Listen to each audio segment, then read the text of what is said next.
So we are going to be force drying the neck. He's not too wet anymore, but I've dried both of his sides. His head is here. So the big thing about force drying long hair like this is you never want to go down straight into the hair at close range. If you do that, the hair is going to twirl up and you're going to end up with some really nasty mats and you're going to break all your neck hair. So you want to have it more at an angle like this.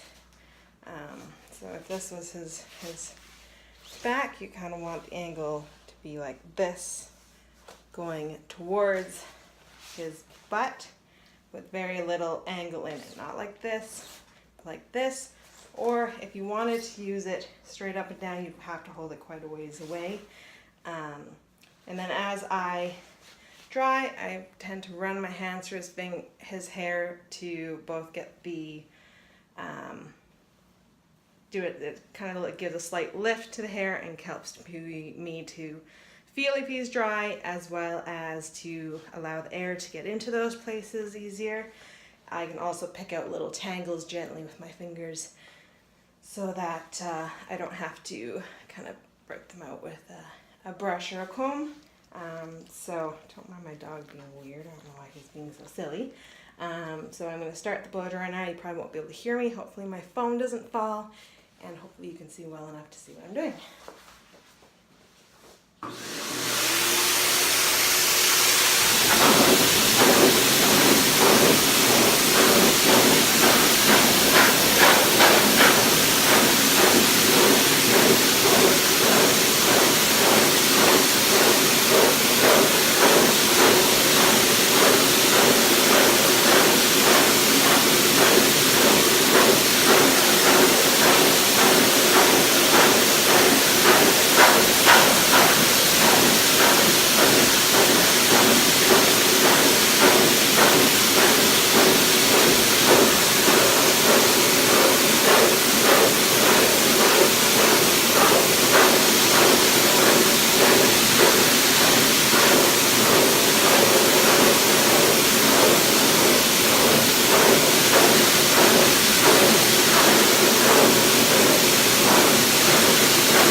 So we pretty much got his whole neck and stuff dried.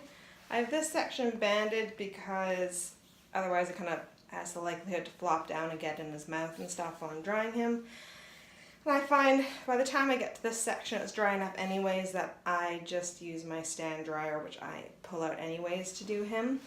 I also left his ears. You can dry the ears a bit with the forest dryer, but I find them a bit easier to get tangled up a bit because they aren't really lying against the dog as well and that kind of thing, which lying against the dog helps them to not twist. It has something to kind of lie flat against, but since it's an ear, it's harder to do that, especially if you're trying to, you don't have both hands available. So I tend to just do the ears with the forest dryer as well as this part, ears with the stand dryer as well as this part with the stand dryer.